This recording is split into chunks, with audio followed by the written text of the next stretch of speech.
Did I promise you a video about the differences between Bedrock and Java? I did. I try to always keep my promises even though sometimes they can fall into a time loop. Today I'll show you 35 differences that you probably didn't know about. After watching, write down in the comments about how many differences you heard for the first time. Subscribe, leave a like, and let's get started. Unfortunately for me, I can't put this in the video as part of the differences. After all, when I started collecting differences for this video, the first thing I pointed out was that the recipe for crafting boats is different. In Bedrock, you needed shovels in addition to planks. This recipe has been changed, and now it's the same as in Java. Shovels are no longer used. That's a pity. Wanted to share with you this small disappointment. Although it's good to see that developers are still trying to create parity. Okay, in Java we can easily use the famous bug to get to the roof of the Nether and build whatever we want there. Often players use it as a fast travel. In Bedrock, unfortunately, this will not work. You simply won't be able to place blocks on Nether's roof in survival mode. In creative mode, you're gonna see an error. Height limit for building is 128 blocks. The armor stands in Java Edition are just dummies. Once placed, you can only put armor on them. In Bedrock, it realized more interesting. We can easily choose their desired pose. A total of 13 poses are available. In Java, we can also change poses, but for this, you need to use commands and therefore cheats. I almost forgot about the fact that the stands can be given anything and they will hold it in their hands. It doesn't matter if it's an item, block, tool, or weapon. Scaffolding is a very handy thing. It helps to reach the most inaccessible places during construction. In Java, they have extended functionality, let's say. The thing is that by placing them horizontally, scaffolding blocks have an additional layer at the bottom, which supports the player when he's in the block itself. In Bedrock, this layer is missing, which makes it very easy to fall down. Swamp Hut is not the friendliest structure in the game. In Java version, you can find a workbench, an empty cauldron, a black cat, a witch herself of course, and a pot with a red mushroom. Everything seems to be fine, but in Bedrock, the cauldron will not be empty. It's generated with a random potion inside and in a random amount. The chance to get healing or poison is 25%, speed 15%, slowness, weakness, strength, or water breath 10%, and fire resistance 5%. In Java, we have such a concept as dual wielding. Roughly speaking, Steve is ambidextrous. He can wield any weapon, tool, block, or item in both hands. In Bedrock, only certain items can be placed in the second hand slot and used as weapons. For example, shields, regular and crafted arrows, fireworks, or the Totem of Undying, as well as all kind of maps and also Nautilus shells. Colored wool in Minecraft can be easily obtained by shearing sheep.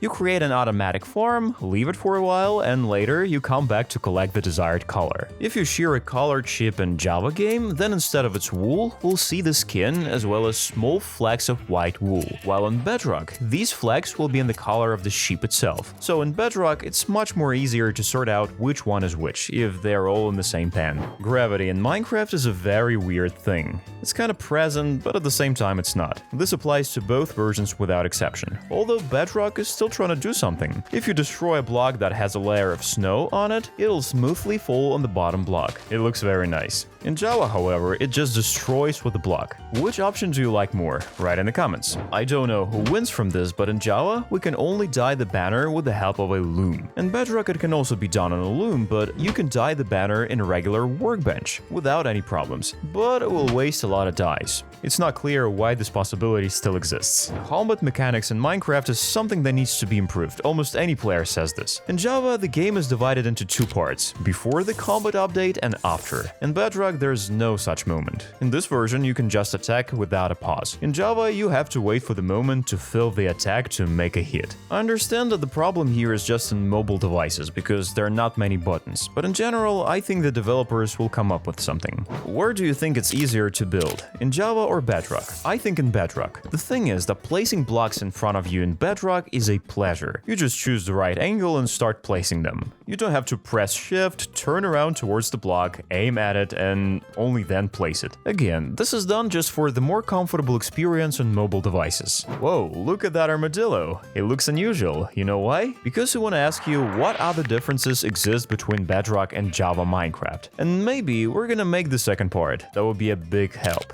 By the way, this armadillo recommends that you subscribe to the channel and put a like button. Thank you, armadillo. I'll take it from here. As a content creator, I'm very impressed with the cinematic camera in Minecraft. It's the one that adds smoothness. I use it all the time. There is no such feature in Bedrock. I understand that this feature is pretty much useless for many players, but still, it's very important for content creators. And by the way, do you use this feature? There are two types of maps in Java. A normal map, which shows where you are, and the Explorer map. In Bedrock, there are three of them. In addition to the above mentioned, there's a simple map. It doesn't show the location of the player, it shows only the terrain itself. We all love Christmas, and you know very well that Mojang delight us with nice textures of gifts for chests. Not everyone likes it, you can't turn it off unfortunately, but there are special resource packs. In general, if you play on Bedrock, then there's nothing to worry about. Chests there do not change even at Christmas. Not so long ago, we got the opportunity to color text in Minecraft with the help of dyes. In general, I double-checked, this feature appeared in 1.14, almost 5 years ago. Wow, I didn't expect time to fly that fast. So in Bedrock, in addition to dyes, in survival mode, you can color text using special characters. You can even change the width of the text. It's convenient, but also a bit cheaty at the same time. At any time in Java, we can press the escape button, go to settings, and change the language of the game. In Bedrock, however, we can do this only from the main menu. This is very inconvenient. I wanted to change the language several times during the game, and I had to exit the world, go back into the main menu to change the language. No matter what level of the Frostwalker enchantment you have in Java version, it'll be creating ice in the form of a small semicircle when the player moves in water. While in Bedrock, the ice shape remains square.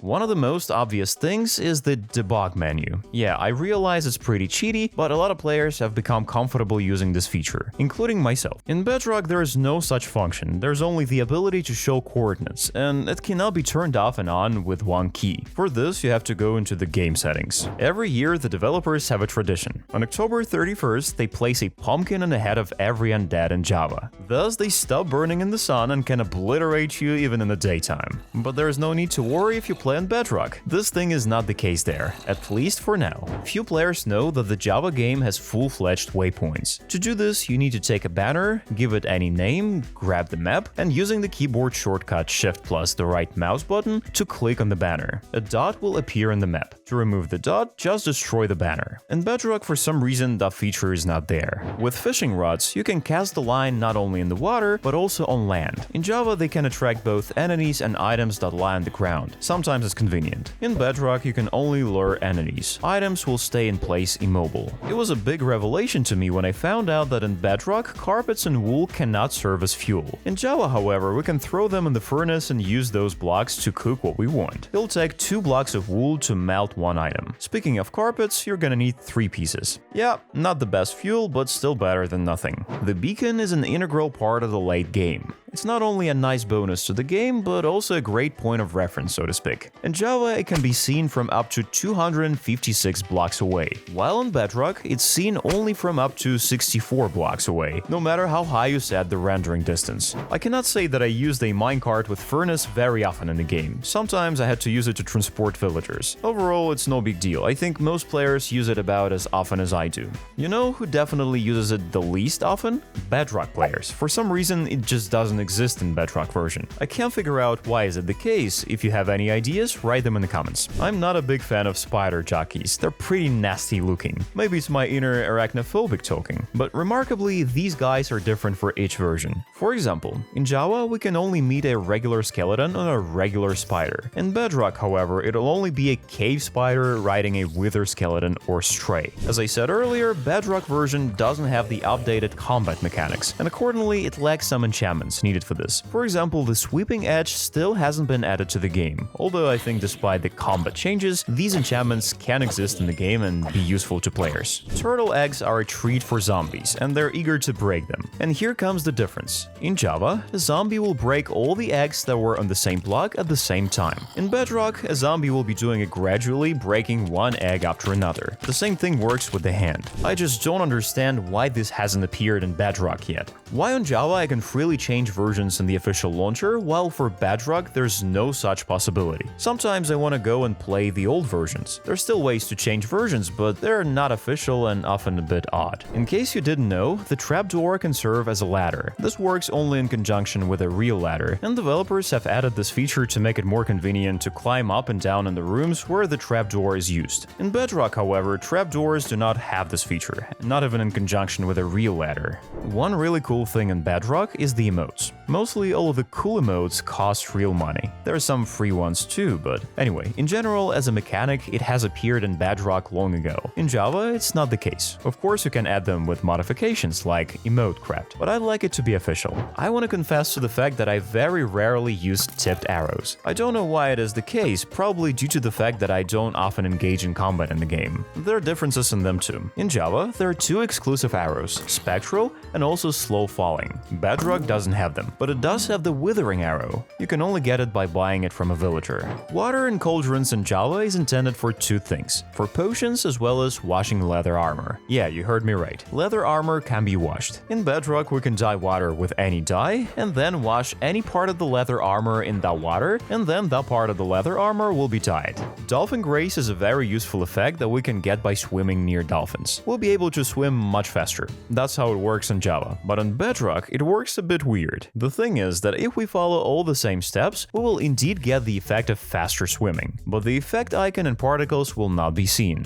I have no idea why Java developers don't want to add babies to some mobs. The fact is that the usual as well as glowing sprout in Bedrock have such options. They look as cute as possible. Yeah, in general, they just complement the world of Minecraft. This lies in the surface, but the main difference between the two versions is programming language they are written. Bedrock was written in C++ and Java in Python. Alright, I'm just kidding. In Java, of course. Because of this, there are differences between the two, but still the developers are kinda trying to make two versions to be similar to each other. I became curious to know how many times I said the word Bedrock and Java during this video. Try to guess and write in the comments. You did? Here's the correct answer. Java 34 times and Bedrock 42. I hope you were close. I remind you that you can also write differences that you were able to find. We'll make another part. While you're waiting for the new video, you can also watch these. They're also very interesting. Subscribe to the channel, leave a like, and click on the bell. See you in the next one.